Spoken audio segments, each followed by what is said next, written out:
Okay, तो हम सीख रहे थे कि परमेश्वर से घनिष्ठता कैसे बढ़ाया जाए, और हम पिछले दिनों में वो घनिष्ठता कैसे बढ़ाई जाएगी वो हम सीख रहे थे प्रार्थना के जरिए। 2 सप्ताह से हम प्रार्थना के बारे में सीख रहे हैं कि किस तरह से प्रार्थना को हम महत्व देके प्रभु में घनिष्ठता बढ़ा सकते हैं। आज हम सीखने वाले हैं 7 ways to improve prayer life. हमारी प्रार्थना जिंदगी को बेहतर बनाने के 7 तरीके। कितने तरीके? सब बोलो 7। बहुत सारे हो सकते हैं, मेरे को 7 मिले तो मैं 7, ठीक है। उससे पहले मैं शुरू करूं, उससे पहले मैं चाहता हूं कि, क्योंकि देखो, जिसको जरूरत है ना उसको जरूरत है, और जिसको जरूरत है वो उस शिद्दत के साथ समझेगा, और जिसको जरूरत है वो शिद्दत के साथ अपनाएगा और उस पे काम करेगा। हमें से कितने लोग इस बात पे सहमत होंगे कि भैया प्रार्थना करना बड़ा ही संघर्ष है? प्रार्थना करना बड़ा संघर्ष है। कितने लोग सहमत हैं? ओके, सहमत है, प्रार्थना करना संघर्ष है। ओके, कितने लोग ये बात पे सहमत है कि भैया मेरा प्रार्थना जिंदगी अच्छा नहीं है? ठीक है, कुछ लोगों का बहुत अच्छा है, कुछ लोगों का अच्छा नहीं है, ठीक है, नहीं है।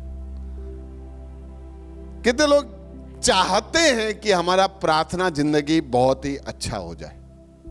ओके, सही में संघर्ष है यार। लोगों को 10, 15, 20 मिनट प्रार्थना करने के लिए समय ही नहीं है। हम चाहते तो हैं कि करें, पर कहां वो समय निकल जाता है, कहां वो चला जाता है, हमें पता ही नहीं रहता। इसलिए बहुत ही जरूरी है कि हम इस बात को समझें, सीखें कि प्रार्थना जीवन में हम किस तरह से हम और बेहतर कर सकते हैं ताकि हमारी प्रार्थना की जिंदगी और अच्छी बने। तो सबसे पहले यह जानना बहुत ही जरूरी है कि प्रार्थना क्या है, क्योंकि जब तक हमें यही नहीं पता होगा कि प्रार्थना किसको कहते हैं, मैं मेरी प्रार्थना जिंदगी को बेहतर कैसे बनाऊंगा। तो सबसे पहले तो यह समझना है कि प्रार्थना, जब हम बोलते हैं ना प्रार्थना, तो जैसे अब मैं आप लोगों से बात कर रहा हूं, वैसे ही प्रार्थना ईश्वर से बात करना है, ईश्वर के साथ बात करना। ऐसा कोई व्यक्ति है आपकी जिंदगी में जिससे आप बात करने के लिए तरसते हैं कि यार बहुत दिन हो गए उससे बात ही नहीं किया है, कैसे मैं उससे, बहुत टाइम हो गया, चलो एक फोन लगाता हूं, ठीक है, चलो उससे बात नहीं भी किया तो कुछ बिगड़ता नहीं है, लेकिन इट इज बहुत जरूरी है ये बात को हम समझें कि ईश्वर से अगर हम बात नहीं करेंगे तो बहुत कुछ हम चूक रहे हैं। तो प्रार्थना सबसे पहले ईश्वर से बातचीत करना है। तो जब हम किसी से बात करते हैं, नहीं, कभी कभी हमारा दिल भर आता है, हमारे अंदर बहुत खुशी होती है। देखो, खुशी का सबसे ज्यादा मजा तब आता है जब हम बांटते हैं, दुख का हल्कापन तब आता है जब हम बांटते हैं। तो बहुत जरूरी है हमारी जिंदगी में जब हम रोज परमेश्वर से बांटें, उसके आगे अपने दिल को खोल के रखें। प्रभु तेरे को पता है, तेरे को ये बात वो बात, प्रभु मुझे ये संघर्ष है, प्रभु मुझे ये दिक्कत है, प्रभु मुझे ये तकलीफ है, प्रभु मुझे ये प्रॉब्लम है। ये सारी बातें जब हम दिल खोलकर अपने पिता के सामने रख देते हैं ना, और उससे मांगते हैं कि प्रभु मुझे बल दे, मुझे सामर्थ दे, मैं कमजोर हूं। रोज सुबह उठ के बल मांगने का, मैं पूरा दिन कैसे निकालूंगा, सुबह उठ के बल मांगने का, रात को धन्यवाद करने का कि प्रभु धन्यवाद, आज मैं पूरा दिन तुझ में रहकर चल सका, उसके लिए मैं तुझे धन्यवाद देता हूं। ये सब जब हम बातें करते हैं, ये इट बिकम्स, देखो अभी बहुत बार क्या हमें याद कराना पड़ता है अपने आप को प्रार्थना।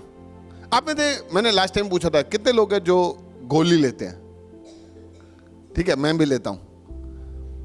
कितने लोगों को याद करना पड़ता है कि मेरे को गोली लेना है आज?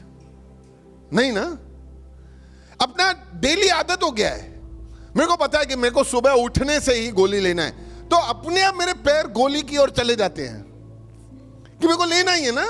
It has become a daily habit, रोज का डेली हैबिट हो चुका है मेरा। तो वैसे ही प्रार्थना करना हमारे लिए रोज का हैबिट हो जाना चाहिए, जहां पे हम रोज इस चीज से हम सीखेंगे, जानेंगे कि मैं आज प्रार्थना किया, मैं आज और प्रभु के साथ बात किया। तो हमें याद करने, तो शुरू में क्या होता है, जब नया नया हमारा कोई डॉक्टर बोलता है तुम्हारा अभी ये गोली चालू करना है, जब नया नया शुरू होता है तो हमें याद करना पड़ता था। मम्मी याद कराती थी, पापा याद करते थे, कोई याद, भाई गोली लिया आज गोली लिया। फिर एक समय के बाद जब हम जिम्मेदार बन जाते हैं या हमें समझ आ जाता है ना कि ये किस लिए है, फिर हमें अपने आप सब कुछ हो जाता है। तो आज भी शायद बहुत सारे बच्चों को उनके माँ बाप याद दिलाते होंगे, प्रार्थना किया, क्योंकि अभी भी हमने प्रार्थना के गंभीरता को समझा नहीं, प्रार्थना न करने की गंभीरता को। तो जब अब एक बार वो समझ आ जाएगा ना, तो बहुत ही आसान तरीके से हम प्रार्थना में लॉलीन हो जाएंगे। हालेलुया। तो प्रार्थना क्या है? प्रार्थना अपने पिता से बात करना है, उसके सामने अपने दिल खोल कर रखना है, हमारे लिए उससे ज्ञान, बुद्धि और ताकत मांगना है, और एक रोज के गोली के समान है, डेली डोज। ठीक है, चाहिए ना डेली डोज रोज अपने को। आमेन, आमेन। तो आप जल्दी से हम सीखेंगे कि प्रार्थना करने के, प्रार्थना जिंदगी को और बेहतर बनाने के 7 तरीके। कितने? 7 तरीके कि कैसे प्रार्थना को बेहतर बनाया जा सकता है। ओके, ये तरीके भी मैं याद करना आपको सिखाऊंगा कि कैसे है, जल्दी से हम सीखेंगे। ओके, तो पहला तरीका,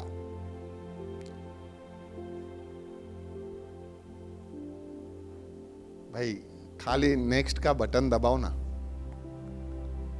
बाकी सब बटन मत दबाओ, ठीक? ओके, सबसे पहला तरीका तैयारी। मैं डांट नहीं रहा, सिखा रहा हूं। लोगों को लगता है मैं डांट रहा हूं ना, पर जहां जरूरी है जैसा वहां वैसा ही काम कर लेता हूं। जहां डांटना होता है वो डांट लेता हूं। डांटूंगा अभी नहीं, सेशन खत्म हो।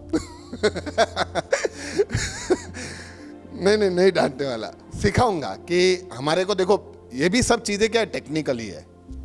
अगर मैं किसी को जिम्मेदारी दे रहा हूं तो हर व्यक्ति को समझना है कि मुझे क्या क्या देख के रखना है। तो नया नहीं पता होता है तो अब से हम उनको समझाएंगे कि ये भी सब आप चेक करके रखो, ये भी चेक करके रखो, ये चीज अवेलेबल है नहीं है, उस समय थोड़ी ढूंढना होता है। तो ये सब हमारी जिम्मेदारी, ये सब तब आएगा जब हम जिम्मेदारी, हमें कोई देगा और हम जिम्मेदारी को लेंगे। ओके, तो सबसे पहली चीज हमारी प्रार्थना जिंदगी को बेहतर बनाने के लिए, सबसे जो पहली चीज है वो है तैयारी। सब बोलो तैयारी।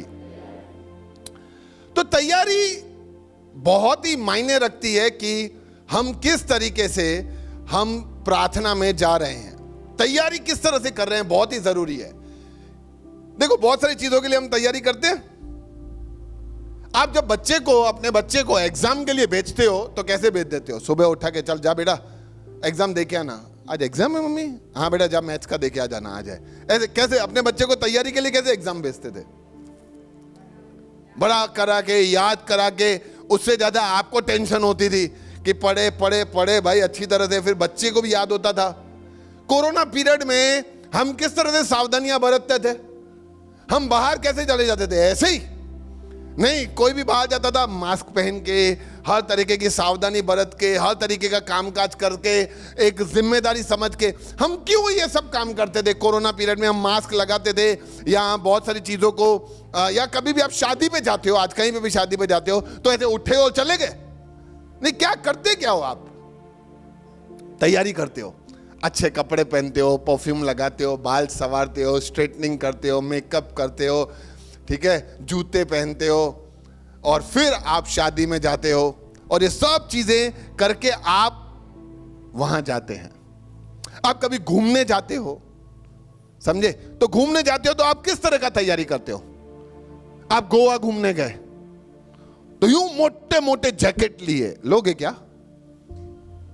हाँ, कैसे? गोवा में जैकेट क्या करूंगा मैं? गोवा में हम कैसे कपड़े लेके जाएंगे? गोवा जैसे हम मनाली गए घूमने, ठंड की जगह, तो वहां पे कैसे कपड़े लेके जाएंगे? जैकेट वैकेट अपने को बचाने के लिए हर प्रकार। तो बीच पे जा रहे हैं तो बीच के कपड़े, हम अगर पहाड़ी इलाके में जा रहे हैं तो पहाड़ से ठंड से बचने के लिए। तो यानी ये सब क्या बताता है कि मुझे पता है कि मैं कहां जा रहा हूं, तो उसकी तैयारी मैं पहले ही कर लेता हूं। प्रार्थना एक युद्ध स्थल है जहां पे हम लड़ाई लड़ते हैं। तो हमें किस प्रकार की तैयारी के साथ उस लड़ाई के अंदर घुसना है, हमें याद होना चाहिए। एक बार क्रिकेट मैच चल रहा था, तो एक टीम के कैप्टन ने चालू मैच में क्या किया था पता है? किसी को याद है? बगासा खाया था, उबासी दी थी। भाई तेरा मैच चल रहा है, तू उबासी, मतलब ये तो ये हो गया कि तेरे को पड़ी नहीं है क्या? यानी तेरे को कोई टेंशन, यानी ये दिखाता है कि तू क्या तैयारी के साथ आया। तो बहुत क्रिटिसाइज किया गया था वो चीज को। तो ये बहुत जरूरी है कि हम कहां आ रहे हैं, तो उसकी तैयारी बहुत ही किस तरीके से कर रहा हूं, ये समझना, ये जानना, ये पहचानना, ये बहुत जरूरी है। मैं अक्सर एक उदाहरण देता हूं बहुत बार कि कितने लोगों को प्रार्थना करते समय नींद आता है। तो सब बहुत सारे लोग बोलते हैं भैया हमको नींद आता है, बहुत नींद आता है प्रार्थना करते समय। तो मैं बोलता हूं कैसे तुम प्रार्थना के लिए जाते हो? हम अक्सर क्या करते हैं, बेड पे बैठते हैं, लाइट बंद करते हैं, आधा चद्दर ओढ़ लेते हैं और बिस्तर विस्तर लगा देते हैं और फिर प्रार्थना करने के लिए बैठते हैं। तो मैं पहले तो ये पूछता हूं तुम तैयारी किस चीज का कर रहे थे? सोने का कि प्रार्थना का? समझे? आज सोने का तैयारी कर रहे थे तो नींद ही आएगा, और प्रार्थना का तैयारी करोगे ना तो प्रार्थना होगा। हालेलुया। तो ये बहुत ही जरूरी है कि हम किसका तैयारी के साथ हम जा रहे हैं। प्रभु का एक वचन देखो कि क्या कहता है, इब्रानी 4:16। ठीक है, इब्रानी 4:16 कहता है, तो फिर आओ हम भरोसे के साथ अनुग्रह पाने परमेश्वर के सिंहासन की ओर बढ़ें, ताकि आवश्यकता पड़ने पर हमारी सहायता के लिए हम दया और अनुग्रह के प्राप्त कर सके। तो क्या कहता है? आओ हम भरोसे के साथ अनुग्रह पाने, यानी भरोसे के साथ, एक विश्वास के साथ हम प्रार्थना में घुसें कि प्रभु मैं प्रार्थना करने के लिए आ रहा हूं। प्रभु मुझे नींद ही आएगा, मुझे पता है, ये मेरा रोज का नींद है प्रभु, मुझे पता है नींद आएगा, लेकिन प्रभु मैं आज विश्वास रख के आता हूं। प्रभु मुझ पे अनुग्रह करना, प्रभु मैं आज प्रार्थना करने पाऊं, मेरे मन को, मेरे शरीर को, शरीर कमजोर है प्रभु, मुझे सहायता करना, मैं प्रार्थना करने पाऊं प्रभु। ठीक है, हमेशा याद रखें प्रार्थना करने के बहुत सारे फायदे हैं और प्रार्थना करने के बहुत सारे खतरे हैं। ये सब हमें याद होंगे ना तो हम अच्छी तरह से प्रार्थना के अंदर जा पाएंगे। जैसे अगर हम जिस तरह से हम प्रार्थना के अंदर जाते हैं, तो ये हमें समझना है कि प्रार्थना में बहुत सारे हमारी स्पष्टता, हमारा एकाग्रता, हमारा विश्वास, हमारा परमेश्वर के साथ का रिश्ता, परमेश्वर से हमें मार्गदर्शन मिलता है। परमेश्वर से हम बहुत सारी चीज़ों में जहाँ में हम निर्णय नहीं ले पाते हैं, प्रार्थना की वजह से हम वो निर्णय लेने में बेहतर बनते हैं। हमारे संबंध लोगों के साथ जो अच्छे नहीं है वो संबंध बेहतर हो जाते हैं। ये सब प्रार्थना करने की वजह से आ जाता है। ये तैयारी करने से पहले ये सब बातें याद होगी ना तो हमें पता चलेगा। हम एग्जाम की तैयारी भी क्यों करते हैं पता है आपको? क्यों करते हैं हम कोई भी जिंदगी में तैयारियां? क्योंकि हमें उनके प्रतिफल पता है। अगर प्रतिफल ही ना हो तो हम, कितने लोग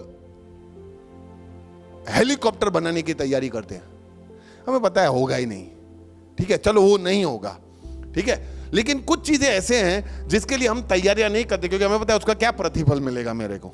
लेकिन प्रार्थना करने का प्रतिफल और न करने के खतरे बहुत हैं और वो हमें समझने हैं। बहुत बार क्या होता है, प्रार्थना न करने का कारण एक ये भी है कि हम बहुत ओवर कॉन्फिडेंट हो जाते हैं, खुद पे भरोसा, घमंडी बन जाते हैं, इसलिए हमें लगता है कि मुझे प्रार्थना करने की कोई जरूरत नहीं है।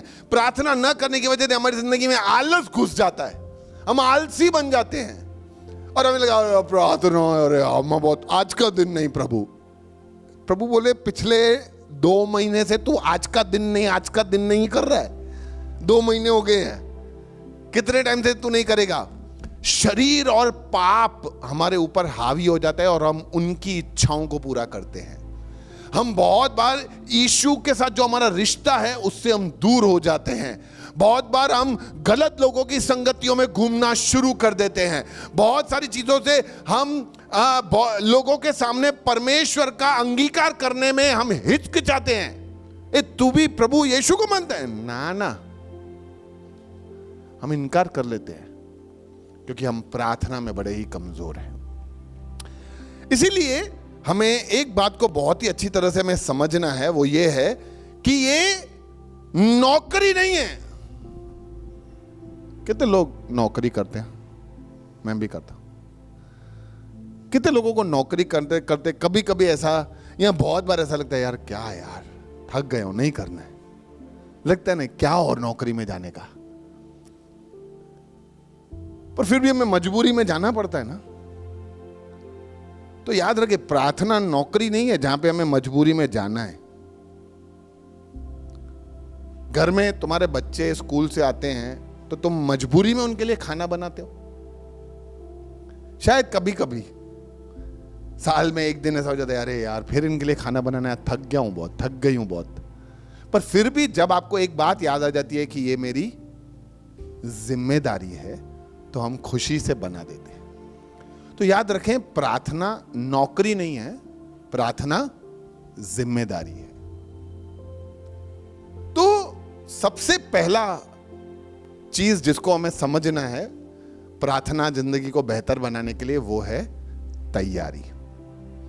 जिस तैयारी के साथ हम प्रार्थना में जाएंगे वही तैयारी के साथ हमें उसका प्रतिफल मिलेगा।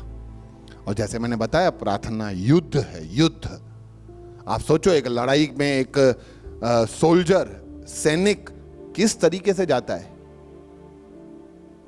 ठीक है, वो पहले कितना तैयारी करके फिर अंदर घुसता है मैदान में, क्योंकि उसको सिर्फ मरने की चिंता नहीं है, वो चाहता है कि मैं युद्ध में जाऊं तो मैं जीतूं, इस तरीके से वो जाता है। तो ये जरूरी है कि हम पहला जो चीज है हम ये समझें कि मेरी तैयारी कैसी है, और ये रोज हमें इस तैयारी को समझना होता है और तैयारी को करना होता है। ओके, पहली चीज क्या करना है हमें?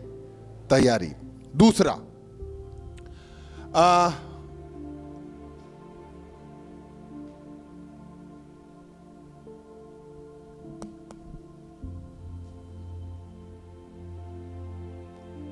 दूसरी बात, ध्यान भटकाने वाली चीजों को दूर रखें।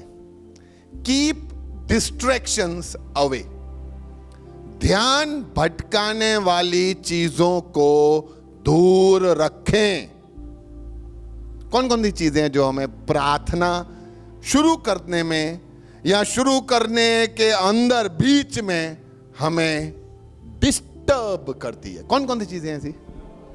मोबाइल, चलो, और काम, और हाँ, बच्चे, वेरी गुड, और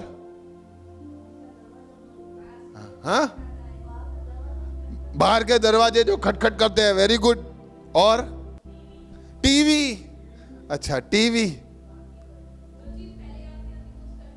वेरी गुड। जो अब तक बातें याद नहीं आती ना, उसी समय याद आ जाती है।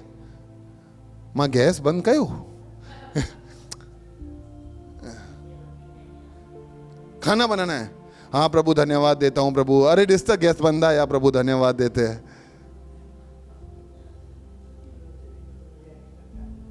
समझे? तो आप सबको, यानी रादर मैं ऐसा बोलूं, हम सबको पता है कि प्रार्थना में क्या क्या विपत्तियां या कौन कौन सी चीजें हैं जो हमारे ध्यान को भटकाती है। दूर रखें।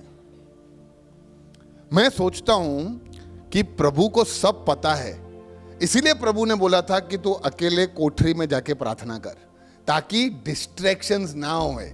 ऐसी जगह पे जा जहां पे ये सब हो ही नहीं। हम हमेशा सोचते हैं अलग होके, अरे अलग होके नहीं, डिस्ट्रैक्शन से बचाने के लिए प्रभु ने बोला तू अलग होके प्रार्थना कर यार। तू वहां बैठा रहेगा, कोई ना कोई आएगा, डिस्टर्ब करेगा, बेल बजाएगा, फलाना करेगा, तुम्हारे मन में ख्याल आएंगे। इसलिए बहुत ही जरूरी है कि सबसे पहले आज की तारीख में जो सबसे ज्यादा डिस्ट्रैक्शंस हैं वो है फोन।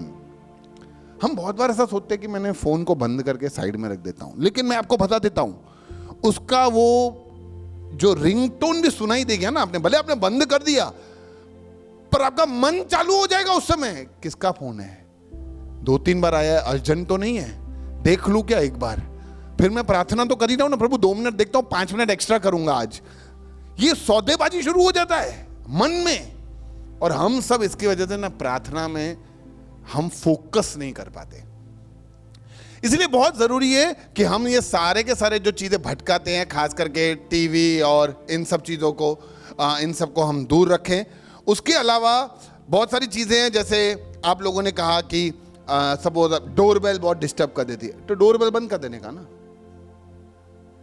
पर भैया हमारे यहाँ तो डोरबेल का कोई बटन ही नहीं है कि हम बंद कैसे करें, तो किसी को बोल देने का कि मेरे को डिस्टर्ब ना करें अगले कुछ समय तक। पर भैया मैं अकेला ही घर पे हूं तो डोर नहीं खोलने का। भैया फिर घर पे जो पड़ोस मेरे परिवार वाले बाहर गए हैं, तो बाहर से आए तो उनको फोन करके पूछ लो कि आ रहे हो क्या, तो मैं दरवाजा खुला ही रखूं। हाँ बस 2 ही मिनट में आ रहे हैं तो 2 मिनट रुक जाओ, उनको आने दो, फिर चालू करो।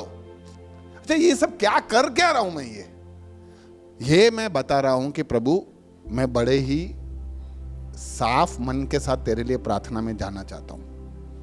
प्रभु मेरे को डिस्टर्बेंस नहीं चाहिए, इसलिए मैं उसका भी तैयारी कर रहा हूं। मैं ये प्रभु जो भी बातें मुझे भटकाती है ना, मैं उनको दूर रखना चाहता हूं। इसलिए प्रभु तू मुझे सामर्थ्य दे। और प्रभु का वचन भी ऐसा ही कहता है कि हमें इसी रीति से प्रार्थना में अंदर जाना चाहिए। देखो 1 कुरिन्थी क्या कहता है, मैं तुमसे तुम्हारे भले के लिए कह रहा हूं कि तुम पर प्रतिबंध लगाने के लिए नहीं, मैं भी तुम्हारे भले के लिए कह रहा हूं, प्रतिबंध लगाने के लिए नहीं, बल्कि अच्छी व्यवस्था को हित में, और इसीलिए भी तुम चित्त में चंचलता के बिना प्रभु को समर्पित हो सके।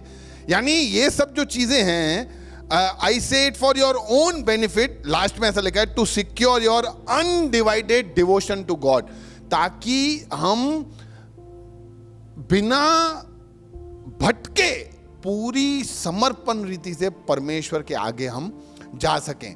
इब्रानी में भी ऐसा लिखा है कि इसलिए आओ बाधा पहुंचाने वाली प्रत्येक वस्तु को और उस पाप को जो सहज में ही हमें उलझा लेता है झटक फेंके, और वह दौड़ जो हमें दौड़नी है धीरज के साथ उसे दौड़े। प्रभु का वचन कहता है उसको फेंको, हटाओ यार जो भी चीजें हैं, और हम उसकी ओर दौड़ें। 1 यूहन्ना कहता है हे बच्चों अपने आप को झूठे देवताओं से दूर रखो। ये झूठे देवताओं यहां पे लिखा हुआ है, लेकिन इंग्लिश में लिखा है dear children keep away from anything that might take God's place in your heart. प्रभु के आपके हृदय में जो परमेश्वर का स्थान है, उसको जो कोई भी वस्तु उसका जगह ले रही है उसको हटाओ।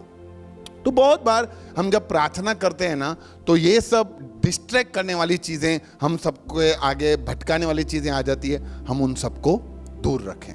ठीक है।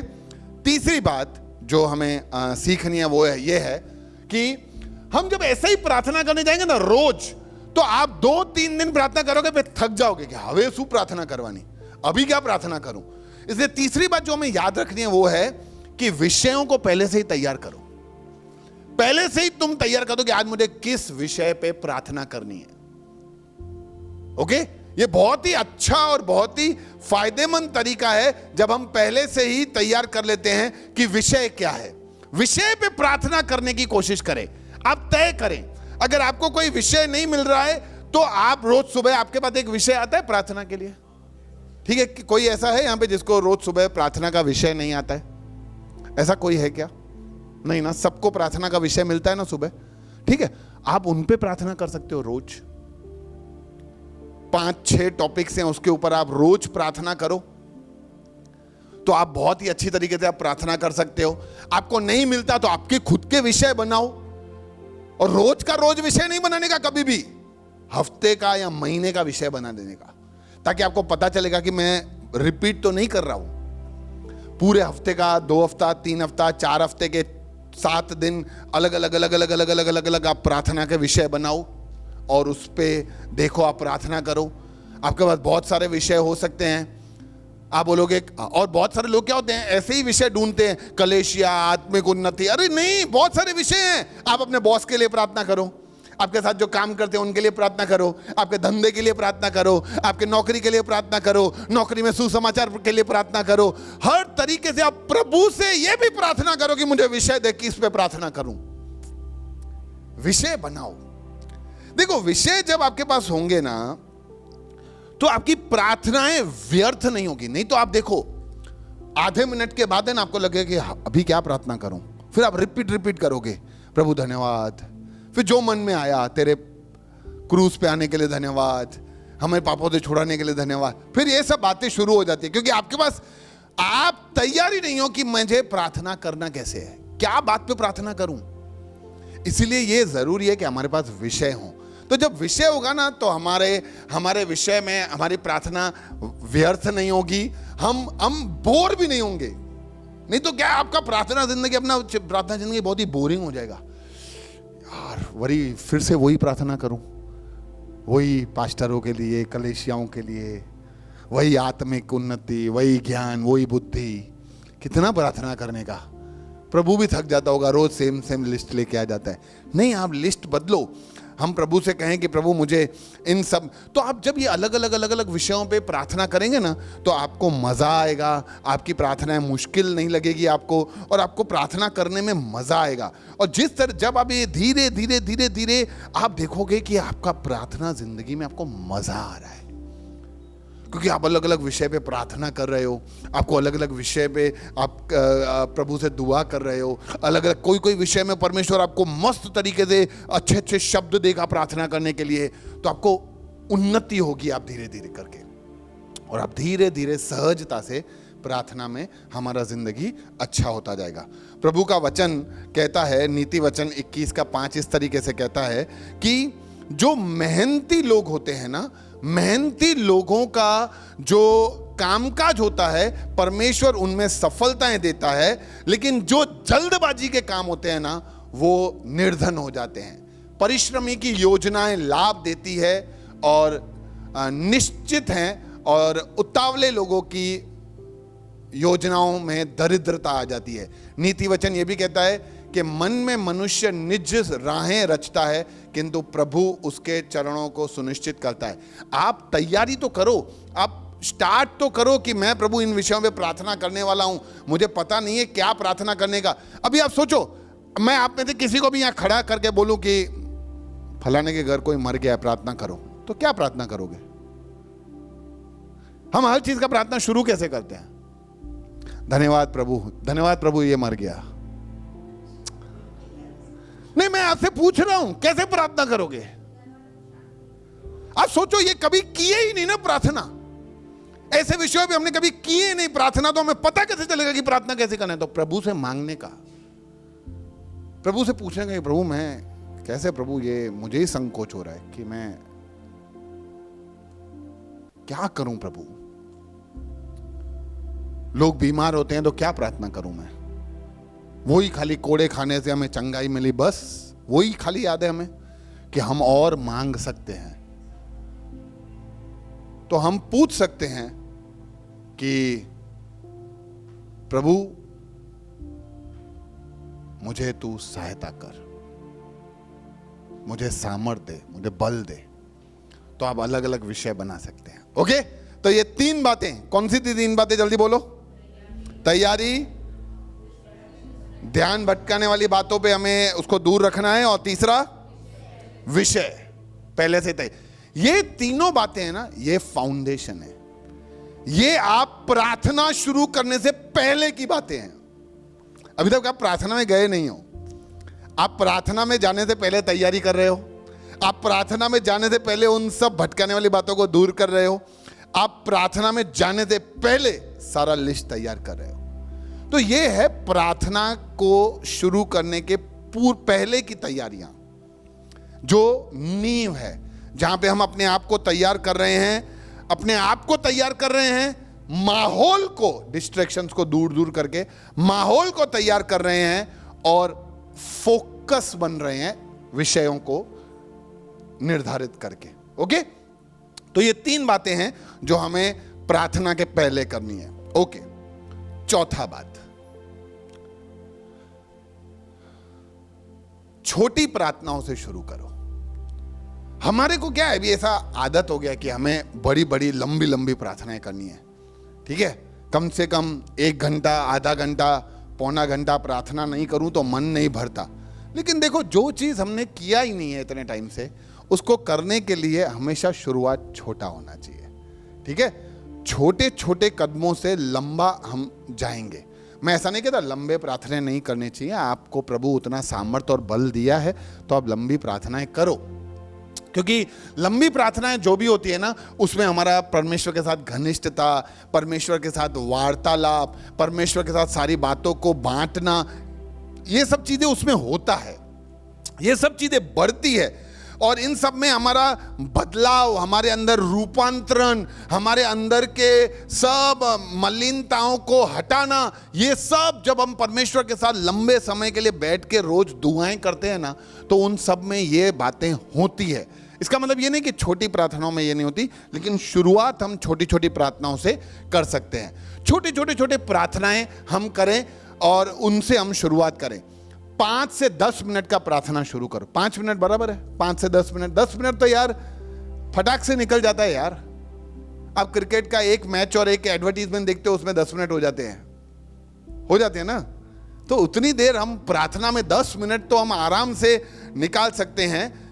लेकिन मैं आपको जो आज यहां पे जो महत्व वाली बात है ना, छोटे के साथ बी कंसिस्टेंट, यानी कंसिस्टेंट यानी नियमित रूप से प्रार्थना करो। आज भैया ने बोला आज से 10 मिनट ही प्रार्थना करनी है, 10 मिनट रोज। ठीक है, भैया ने बोला 10 मिनट रोज। मैं आपको यकीन दिलाता हूं, जब आप ये कंसिस्टेंटली जब आप प्रार्थना में लगे रहोगे ना, रोज 10 मिनट, रोज 10 मिनट, रोज 10 मिनट, तो आपको धीरे धीरे धीरे करके मजा आने लगेगा। परमेश्वर की शांति और सुकून हमारे अंदर घुसने आएगा। और कब वो 10 का 12, 12 का 15, 15 का 25, हमें पता ही नहीं चलेगा। लेकिन हमें वो नियमित रूप से करना है। रोज एक समय तय करो। कोई भी समय पे प्रार्थना करना, मैं नहीं कहता कि गलत है, पर समय निर्धारित भी होना ना सही है। ये अनुशासन का एक तरीका है। कोई भी समय पे आप प्रार्थना करोगे ना, तो आप हमेशा टालोगे। अरे नथो पूरे पोकंदम नहीं हो रहा है, बाद में करूंगा, फिर बाद में करूंगा, फिर बाद में करूंगा, फिर बाद में करूंगा, फिर रात को बोलोगे कि प्रभु माफ करना, कल से पक्का। और ये वाला चीज ना, शैतान उसका फायदा उठाएगा। तो इसीलिए भले कुछ भी हो, कैसा भी हो, कहीं पे भी काम हो, आपको अपने मन से पूछने का कि क्या कि ये काम जो इसमें मैं अभी पढ़ा हूं, मैं 10 मिनट के लिए रोक सकता हूं? अगर आपका मन कहता है कि हाँ रोक सकते हो, तो रोको और पहले 10 मिनट के लिए परमेश्वर के पास आ जाओ। उस काम को लेके मत आ जाना सर में, पहले आप वो डिस्ट्रैक्शन को हटा चुके हो। ठीक है, वो सब हटा के इधर आने का। तो 10-10 मिनट के लिए आप नियमित रूप से प्रार्थना करो। ठीक है, देखो जब अब बहुत टाइम से अगर हम लोगों ने प्रार्थनाएं की नहीं है, तो शुरू में बहुत मुश्किल होगा, बहुत कंटाला आएगा। अगले 1.5 मिनट में ही थक जाओगे। 1.5 मिनट में हमें लगे यार क्या प्रार्थना करूं, बहुत कंटाला आ रहा है। पर कंटाला आवे तो आवे, थकान लगे तो लगे, भगा से आवे तो आवे, नींद आवे तो आवे, आपके मन में गिल्ट आवे, दोष आ रहा है, आवे तो आवे, प्रार्थना करने का करते रहो।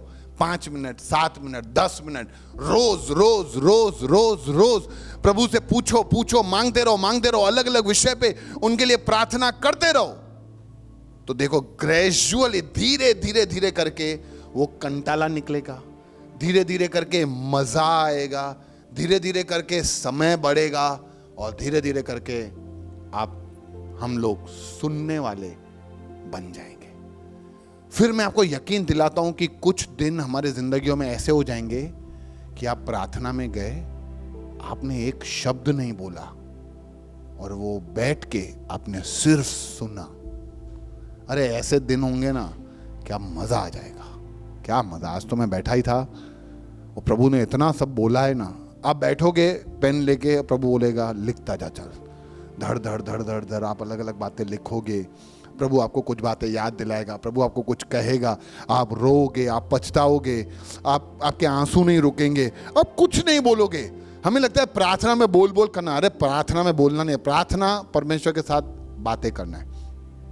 उस दिन प्रभु बोलेगा, लेकिन वो धीरे धीरे करके आएगा। आएंगे ऐसे दिन, और एक बार ऐसे दिन आ गए ना तो परमेश्वर आपको बहुत ही सही रीति से आपको ऊपर, ये परमेश्वर की इच्छा है, आप समझो, ठीक है। इसीलिए हमें भले छोटे प्रार्थनाओं से हम शुरू करें, लेकिन नियमित रूप से हमें प्रार्थना करनी चाहिए। बाइबल के वचन कहते हैं थिस्सलुनीकियों की, प्रार्थना करना कभी न छोड़ो, यानी निरंतर प्रार्थना करते रहो। रोमियो 12:12 का कहता है निरंतर प्रार्थना करते रहो, कभी छोड़ो नहीं। Daily daily daily daily daily रोज प्रार्थना करते रहो, तो हमारे प्रार्थनाओं में बहुत ही आनंद और उल्लास आ जाएगा। हालेलुया। 5वां, प्रार्थनाओं के तरीके बदलो। हम बहुत बार क्या होता है, हमें कंटाले इसीलिए भी आते हैं क्योंकि हम सेम तरीके से प्रार्थना, same style, same method, same position. अरे अलग अलग तरीके से प्रार्थना करो ना। बहुत सही, बहुत सारे तरीके हैं जिससे हम प्रार्थना कर सकते हैं। जैसे पहले आप कभी विषयों को लिस्ट लेके बैठे हो, आप उन विषयों के लिए प्रार्थना कर रहे हो, तो आप उन विषयों के लिए आप अलग अलग तरीके से प्रार्थना कर सकते हो। फिर अभी समझो आपने ये हफ्ता या ये 3 दिन आपने विषयों के लिए प्रार्थना किया, अब 3 दिन प्रभु के वचन से प्रार्थना करो। प्रभु के वचन में लिखा है अगर तुम्हारे अंदर बुद्धि का कमी है और तुम मुझसे मांगोगे तो मैं तुम्हें दूंगा। चलो ये वचन आपने पढ़ा, प्रभु आज मैं इस वचन के लिए प्रार्थना करता हूं। प्रभु आपका वचन कहता है कि तुम्हें बुद्धि का कमी है, मुझसे मांगो तो मैं दूंगा। प्रभु आज मुझे बुद्धि चाहिए। प्रभु ज्ञान तो बहुत सारे लोगों के पास है, बुद्धि नहीं है। आप वचन को ले लेके प्रार्थना करो, उस वचन से रिलेटेड प्रार्थना करो। परिवारों के लिए कभी प्रार्थना करो। हमारे कलीसिया के परिवार हैं, आपके रिश्तेदार हैं, ऐसे बहुत सारे लोग हैं जो विश्वास में नहीं हैं, हम उनके लिए प्रार्थना करें। ये तरीका बदलें। उसके बाद पोजीशन बदल के प्रार्थना करो। पोजीशन बदल के प्रार्थना करो मतलब कभी आप बैठ के प्रार्थना कर रहे हो, कभी आप घुटनों पे बैठ के प्रार्थना कर रहे हो, कभी आप अलग तरीके से प्रार्थना कर रहे हो, आप इस तरह से प्रार्थना करो। कभी आप चलते फिरते प्रार्थना करो। प्रभु आज मैं टेरेस पे चला जाता हूं और चलते फिरते हम प्रार्थनाएं कर रहे हैं। प्रभु इन जगहों पे आप बाहर चले जाओ, सोसाइटी के बाहर निकल जाओ और हाथ रख के हर एक घर पे, हर एक जो भी पड़ोसी में आपके फ्लैट्स हैं उनके लिए आप प्रार्थना करो चलते फिरते। अरे मैं विश्वास दिलाता हूं आपकी ऐसी प्रार्थनाएं ना उन सब लोगों के घरों के अंदर परिवर्तन लेके आ जाएगा। हम अपने आप को छोटा ना समझें। हम भले छोटे हों, हमारा खुदा बहुत सामर्थ्य है, ठीक है। मेरा बाप का जो सामर्थ्य है ना वो इस संसार के सामर्थ्य से बहुत ही बड़ा है। हालेलुया। और जब मैं मेरे पप्पा को बोलता हूं कि प्रभु इनके घरों में बदलावट कर, तो परमेश्वर उस बदलावट को करेगा। हालेलुया।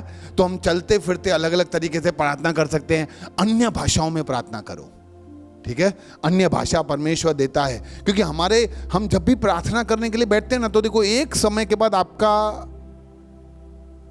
सब टॉपिक खत्म, फिर क्या करोगे? पति क्यों हवे। आगे हमने पढ़ा छोटी छोटी प्रार्थनाएं करनी है। मैं बोलता हूं अलार्म लगा के प्रार्थना करो, ठीक है। 10 मिनट का अलार्म लगाओ, मैं 10 मिनट प्रार्थना करूंगा। बराबर 10 मिनट करो प्रार्थना, कोई दिक्कत नहीं है। लेकिन आप देखोगे ना आपने सब टॉपिक खत्म करके प्रार्थना किया ना, फिर आप खोलोगे ये 3 ही मिनट हुए हैं, वही 7 मिनट बाकी है। क्या करने का प्रार्थना? शुरू में ऐसा ही होगा। कैसे प्रार्थना करेंगे? प्रभु से मांगो कि प्रभु मुझे अन्य भाषा का वरदान चाहिए। ऐसे करे प्रभु मेरी जीभ इतनी देर में प्रभु सब कुछ बोल दिया, अब मुझे कुछ ऐसा बोलना है जहां पे मैं रुकूं नहीं, थकूं नहीं। तो परमेश्वर से अन्य भाषा में हम प्रार्थना कर सकते हैं, जो मेरे और प्रभु के बीच में रहेगा। हम इस तरीके से प्रार्थना करते हैं, जिसको प्रभु ने ये वरदान नहीं दिया है, जिसके पास ये दान नहीं है, वो इस दान के लिए प्रार्थना करे परमेश्वर के साथ कि प्रभु मुझे ये दान दे। और जिसके पास दान है लेकिन उपयोग नहीं करते हैं, वो उपयोग के लिए प्रार्थना करें। और जो उपयोग करते हैं लेकिन बहुत सारा उपयोग नहीं करते, वो बहुत सारे उपयोग के लिए प्रार्थना करें कि प्रभु मुझे और इस्तेमाल कर। एक ही तरीके के रट्टे रटाए वर्ड्स में बोलता हूँ, उसमें भी ऐसा लगता है मुझे। अगर आपको लगता है तो प्रभु को बोलो, प्रभु मुझे बदलना, मेरे को ये सब क्या है प्रभु, मुझे संतुष्टि नहीं आता है अंदर यार, आप प्लीज ऐसा करो ना। आत्मा में प्रार्थना करो, ये होता है फ्रीलांस प्रेयर। ठीक है, आपने छोटा सा गीत चला दिया और गीत चला के आप प्रार्थना में लगे रहे। ठीक है, पीछे लाइट बैकग्राउंड में म्यूजिक चलाया, ठीक है, माहौल, फिर आप प्रार्थना में चले गए। तो इस तरीके का आप प्रार्थना के अंदर कोशिश करो, तरीके बदलो। तरीके बदलने से क्या होगा कि आपको प्रार्थना में मजा आएगा, यू विल एंजॉय। हमें प्रार्थना जिंदगी बहुत ही बेहतरीन लगेगा, एंजॉयमेंट वाली लगेगी, और हमें बहुत ही अच्छी तरीके से हम प्रार्थना कर पाएंगे। आमीन, हालेलुया।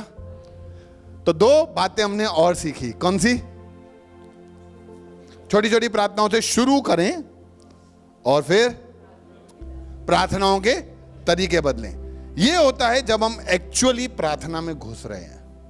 पहले 3 जो हमने पढ़े थे वो था प्रार्थना का तैयारी, फिर उसके बाद जो 2 आए वो हैं हम प्रार्थना में जा रहे हैं। ठीक है, जहां पे छोटी छोटी प्रार्थनाओं से क्या होगा, हमारे को फ्रस्ट्रेशन नहीं आएगा, बोरियत वेरियत महसूस नहीं होगी, और जब प्रार्थनाएं बदलेंगे तो हम अच्छी रीति से लंबा तरीके से हम कर सकेंगे। ओके, छठी बात, बिना विश्वास के प्रार्थना ना करें। ठीक है, डोंट डू फेथलेस प्रेयर्स। प्रभु का वचन कहता है कि यदि तुम्हें विश्वास है तो तुम इस पहाड़ से बोलोगे कि हट के उस तरफ जाके गिर जा, तो वो गिर जाएगा। लोगों को ऐसा लगता है कि क्या प्रभु, क्या लिखा है आपने, पहाड़, मेरे से आगे पत्ता नहीं हिलता। नहीं, पत्ता नहीं हिलता का सवाल ही नहीं है। हमारे अंदर विश्वास ही नहीं है कि मैं प्रार्थना करूंगा तो पत्ता हिलेगा। हमें पहले से ही पता होता है। इसलिए बहुत जगहों पे जहां पे प्रार्थना भी करके आते हैं ना, छेले प्रभु जैसे तेरी इच्छा हो ऐसा कर देना। तो ये क्या है, मैं तो सेफ गार्ड में बाहर आ गया, मैंने तो प्रभु को बोल दिया तेरी इच्छा है। हमें विश्वास ही नहीं होता बहुत बार। तो इसीलिए डोंट डू फेथलेस प्रेयर्स। हमें अविश्वास, या जिस प्रार्थनाओं में विश्वास नहीं है ना, ऐसी प्रार्थनाएं नहीं। हम प्रार्थना करते हैं लेकिन हम उन पे बहुत बार विश्वास नहीं जमा पाते। हम जब भी देखो, एक बात हमें ना ये बात को समझना बहुत जरूरी है, ये सत्य को समझना बहुत जरूरी है कि जब मैं मेरे पप्पा की इच्छा के हिसाब से मांगूंगा तो मेरे पप्पा ना बोल कैसे सकते हैं, नहीं बोलेंगे। आप समझे? आज अगर मेरे बच्चे मेरे पास आए, मेरे को बोले कि पापा मेरे को ड्रम सीखना है ताकि मैं प्रभु के लिए बजाऊं, तो एज अ पास्टर आपको क्या लगता है, मैं ना बोलूंगा? नहीं बेटा, ये फालतू खर्चे नहीं करने। क्या लगता है आपको? हाँ, सिखाऊंगा। तो चलो, अभी मेरे पास पैसे नहीं है उसको ड्रम सिखाने के लिए, तो मैं क्या करूंगा? कुछ अरेंज करके, क्योंकि भले मेरे पास ताकत नहीं है, मेरा नियत है। ओके, लेकिन मेरे पापा के पास ताकत नियत सब है, वो ऐसा बोल नहीं सकता कि मैं नहीं करूंगा। और जब हम उसकी इच्छा से मांग रहे हैं तो प्रभु कैसे ना बोलता है। इसीलिए परमेश्वर का हर एक वचन परमेश्वर की इच्छा है। तो जब हम वचन को पकड़कर हम परमेश्वर से मांगते हैं तो परमेश्वर हमारी उन इच्छाओं को पूरा करता है। हालेलुया। जब हम बिना विश्वास के प्रार्थनाएं करते हैं ना, तो बहुत सारी चीजें घुस जाती है। हम हमेशा ये डाउट में रहते हैं कि क्यों हमारा, पता है बहुत बार, इसलिए ये भी समझना जरूरी है, क्यों हमारे प्रार्थनाओं में हमें लगता है कि विश्वास ही नहीं है। यार, हम प्रार्थना तो करके आते हैं लेकिन पता नहीं संकोच होता है कि यार पता नहीं, प्रभु से प्रार्थना तो की है, देखते हैं अभी प्रभु करेगा कि नहीं। क्योंकि एक तो हमें डाउट है परमेश्वर के सामर्थ्य पे, दूसरा हम सिर्फ फॉर्मेलिटी करते हैं प्रार्थना का। कोई मर गया है, कोई बीमार है, उसके लिए प्रार्थना कर दो, तो फॉर्मेलिटी यार, प्रभु देख लेना, प्रभु चंगाई दे दे, तेरे कोड़े खाने से सबको चंगाई मिली है, प्रभु सामर्थ। हम फॉर्मेलिटी से वो प्रार्थना करते हैं, इसलिए भी हमें हमारे प्रार्थना में विश्वास की कमी आ जाती है। हम डर या दबाव से प्रार्थनाएं करते हैं। पता नहीं यार, ये भैया का तो पता नहीं कैसा है, कभी भी पुलपिट पे आके पूछते हैं कितने लोग प्रार्थना करते हैं। अरे भैया, आपको क्या पता हम कहां से गुजर रहे हैं। फिर ऐसा पूछो ना, प्रार्थना करते हो कि नहीं। फिर ऐसा पूछते हैं कौन आधा घंटा प्रार्थना करता है। ऐसे ऐसे सवाल पूछते हैं ना। अभी झूठ बोलूं मैं? नहीं, आज तो आधा घंटा कर ही देता हूं, कल पूछे तो मैं बोलूंगा मैं तो करता हूं। डर, दबाव, प्रेशर में प्रार्थनाएं की है। आज पापा के फिर मेरे से पूछेंगे प्रार्थना किया तो करके रखता हूं। हाँ कर दिया ना। प्रेशर में बच्चे ऐसा सोच रहे हैं। अरे लाइफ सेल में फिर वो लाइफ सेल लीडर पूछता है कितने लोगों ने प्रार्थना किया है, तो मैं प्रार्थना तो कर ही देता हूं। प्रेशर, दबाव, इन सब में जब हम तो इसीलिए भी हमारी सारी जो प्रार्थनाएं होती है ना, वो सब फॉर्मेलिटी हो जाता है। हम बहुत सारा ढंग से प्रार्थना नहीं कर पाते। और कभी कभी हमारे प्रार्थनाओं में हमें विश्वास इसीलिए भी नहीं आता है क्योंकि हम स्वार्थीपन से प्रार्थना करते हैं। प्रभु मुझे ये नौकरी चाहिए, प्रभु मुझे नौकरी का कैसे भी करके, प्रभु मैं नहीं जानता उन लोगों का क्या है, मेरे को नौकरी, प्रभु प्लीज मुझे कल के एग्जाम में पास करा देना। प्रभु हाँ मेरे को पता है मैंने पढ़ाई नहीं तो भी पास करा, क्यों, कैसे? ठीक है, तो हमें ये समझना चाहिए कि हमारे प्रार्थनाओं में ये अविश्वास नहीं होना। देखो पता है आपको, हमारी पहली वाली जिंदगियों में जो प्रार्थनाएं थी वो अविश्वास वाली थी। वो सब फॉर्मेलिटी होता था, हम कहीं पे भी जाते थे बस ये हमारी तो उसमें क्या हमारा विश्वास था? कुछ नहीं। सारे बातें जो आज अपने को अगर लगता है प्रभु से प्रार्थना करने में हो रहा है, तो ये सारी बातें पुराने मनुष्यत्व की है। डर से प्रार्थना, दबाव में प्रार्थना, उस दिन के लिए प्रार्थना, उस दिन में प्रार्थना, उस समय में प्रार्थना, ये सब डर और दबाव और स्वार्थ के लिए प्रार्थना, ये दे वो दे, ये सब पुराने मनुष्यत्व में थी। परमेश्वर ने हमें नया सृष्टि बनाया है, तो ये सब बातें हमें तब थी लेकिन अब हमारे जिंदगियों में नहीं होनी चाहिए। हम उस ईश्वर से प्रार्थना नहीं करते जिसके कान है पर सुनता नहीं है, या जिसको महसूस नहीं होता। हमारा खुदावंद जीवित खुदावंद है, वो ध्यान लगा के, कान लगा के हर प्रार्थनाओं को सुनता है। हालेलुया। कुछ वचनों को मैं आपके सामने पढ़ूंगा जो मैं चाहता हूं कि आप ध्यान से सीखें। मरकुस 11:24 कहता है कि यदि तुम में से कोई भी प्रार्थना में मांगता है तो ये विश्वास करके प्रतीति कर लो कि वो तुम्हें मिल चुका है। वाह, मैं तो इस प्रार्थना की गहराई और गंभीरता के बारे में सोच के ही चक हो जाता हूं। प्रभु ने बोला कि तुम प्रार्थना करते हो और तुमने विश्वास किया और प्रतीति कर ली कि ये तुम्हारे लिए हो गया है। हमारे बच्चे टेढ़े मेढ़े रास्ते पे जा रहे हैं, हमारा पति पत्नी विश्वास में नहीं है। प्रभु मुझे विश्वास है कि तू मेरी प्रार्थनाओं को सुनता है। आज मैं तुझसे प्रार्थना करता हूं कि मुझे, मेरा पति, मेरे पत्नी, मेरे बच्चे, मेरा परिवार, मेरी माँ, मेरे पिता, प्रभु ये सब तेरे राज्य में चाहिए। और विश्वास के साथ जब हम प्रार्थना करते हैं ना, तो परमेश्वर कहता है गिवन, दिया तेरे को। याकूब 1:6 कहता है कि विश्वास से मांगो, शंका के साथ नहीं, क्योंकि जो शंका के साथ मांगता है वो नदी में जो लहरें आती हैं और हवा के साथ उछाला जाता है। क्योंकि जब आप मांगते हो ना अविश्वास के साथ, तो आपके अंदर डाउट्स आ जाते हैं। फिर आपको लगता है, जैसे ही तुमने प्रार्थना करके बोला प्रभु तेरे हाथ में सब सौंपा, अब तू देख लेना, ये अविश्वास के साथ होगा, तुरंत फोन उठाओगे, हाँ राजू, अरे यार एक तकलीफ थी यार, तू ॾिसने यार कुछ थी सके था। हाँ रमेश भाई, आप एक तकलीफ हो गई है, आप प्लीज देखो ना, कुछ हो सकता है क्या? अरे अभी तो प्रभु से प्रार्थना किया कि प्रभु तू देख लेना। अभी राजू को फोन लगाते हो, रमेश को फोन लगाते हो, क्यों? क्योंकि हमारे उस प्रार्थना में विश्वास नहीं है। इसलिए लहरें जैसे इधर उधर लोगों को फटकती है ना, वैसे ही हम भी उछाले जाएंगे। पहला यूहन्ना 5:14-15 ऐसा कहता है कि बहुत ही कॉन्फिडेंट रहो उसके प्रति, क्योंकि जो तुम उसकी इच्छा से मांगते हो वो हमारी प्रार्थनाओं को सुनता है। याकूब 5:15 कहता है कि धर्मी जन की प्रार्थना, विश्वास की प्रार्थना, जब हम जो बीमार है जब उसके लिए करते हैं तो परमेश्वर उसको भी उठाता है। सब लोग पाप में बीमारी हैं, जब उनके लिए हम प्रार्थनाएं करेंगे तो परमेश्वर उनको उठाएगा।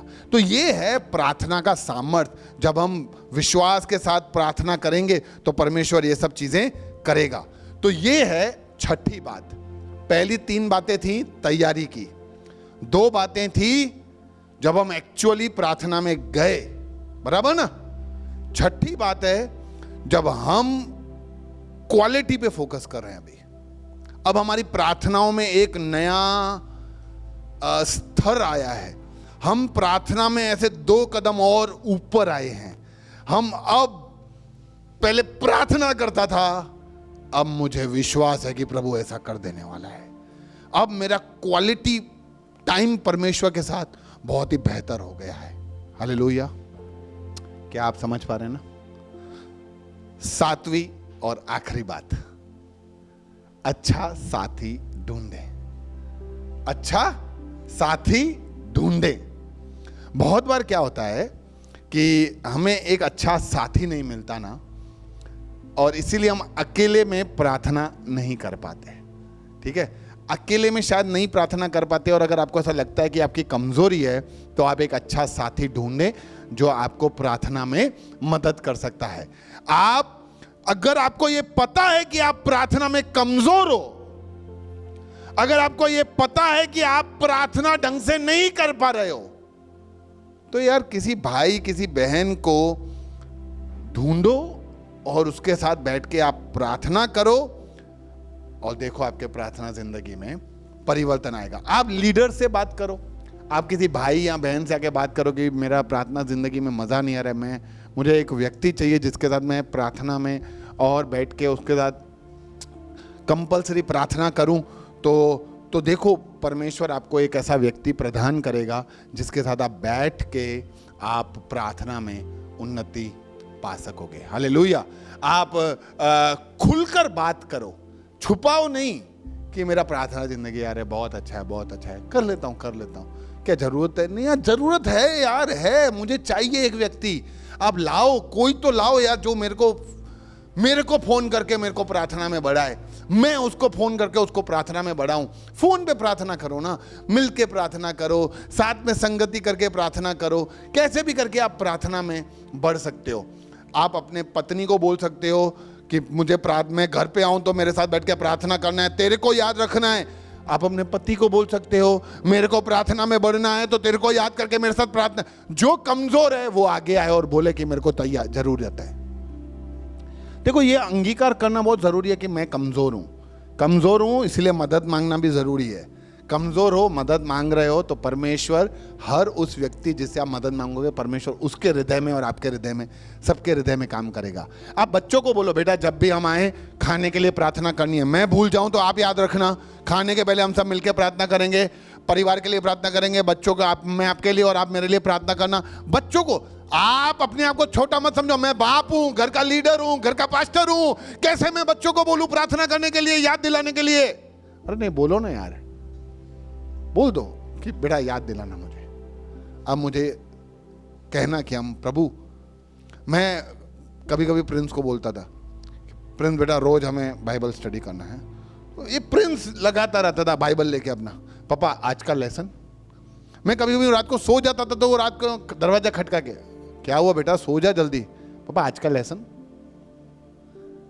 तो अब सोचो ये आता था ना उस शिद्दत के साथ, मेरे को नींद भी आता था तो भी मैं उसके साथ बैठ के 10 मिनट लेसन समझा देता था, चल आ जा ये लेसन पढ़ देते हैं। तो ये क्या है? तैयारी है कि चलो हम बच्चों को भी कह सकते हैं कि बेटा आ जाओ, तुम तैयारी के साथ करो। तो इसलिए ये बहुत ही जरूरी है, अपने पत्नी को कहें, बच्चों को कहें, हम कोशिश करें। और देखो, ईश्वर हमारी प्रार्थनाओं को अच्छा बनाएगा। प्रभु का वचन सबोपदेशक में 4:9 ऐसा कहता है कि एक व्यक्ति से 2 व्यक्ति उत्तम है। एक व्यक्ति से, जब 2 व्यक्ति मिलकर साथ साथ काम करते हैं तो जिस काम को वे करते हैं उस काम में उन्हें अधिक लाभ मिलता है। आपको बहुत सारा फायदा होगा, क्योंकि एक से बेहतर 2 हैं। ये कौन है ये 2?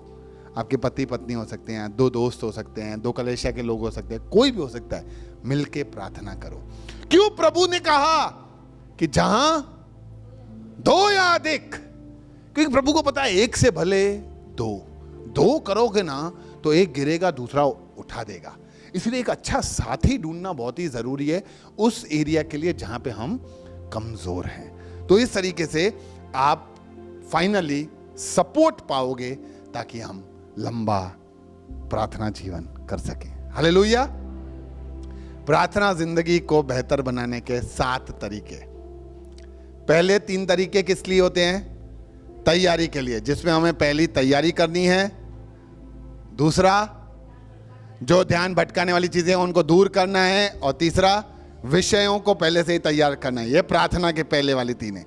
फिर 2 बातें हम जब प्रार्थना के अंदर जाते हैं, उसमें पहली बात, छोटी प्रार्थनाओं से शुरुआत करना है और प्रार्थनाओं के तरीके बदलने हैं। ठीक है, तो ये हो गए 5।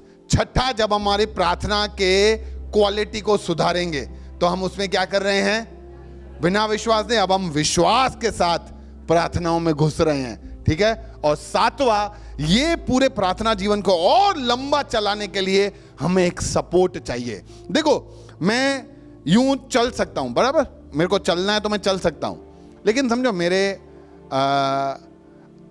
पैरों में अगर व्हील्स लग जाएं तो मैं कितना चल सकता हूं?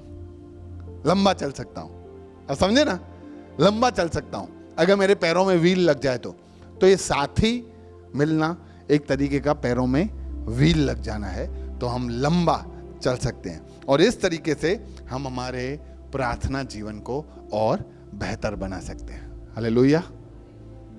ये कुछ तरीके हैं जहाँ पे हम जब ये सब करेंगे ना तो हमारी परमेश्वर के साथ घनिष्ठता और बढ़ेगी और हम प्रार्थना जीवन में और बलवंत और मजबूत और परमेश्वर की इच्छा को जानने वाले और उसकी इच्छा पे चलने वाले और उससे घनिष्ठता रखने वाले और उसके करीब आने वाले और उससे प्रेम करने वाले बन जाएंगे। हालेलुया। मैं चाहता हूं कि आप नियमित रूप से इन सब तरीकों को अपनाएं और परमेश्वर में और बढ़ते जाएं। आइए अपनी आंखों को बंद करें।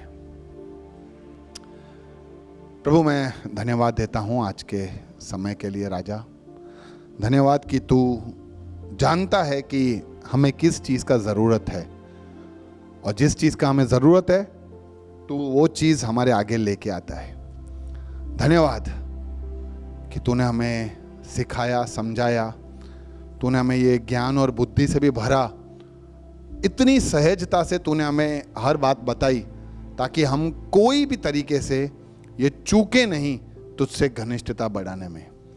प्रभु, ये सारे बातें जो आज हमने सीखी, ये हमारी ज़िंदगियों को, हमारे प्रार्थना ज़िंदगी विशेष करके और इससे बेहतर बने, आज हम तुझसे प्रार्थना करते हैं। प्रभु, हम सब लोग तेरे और करीब आने वाले बने।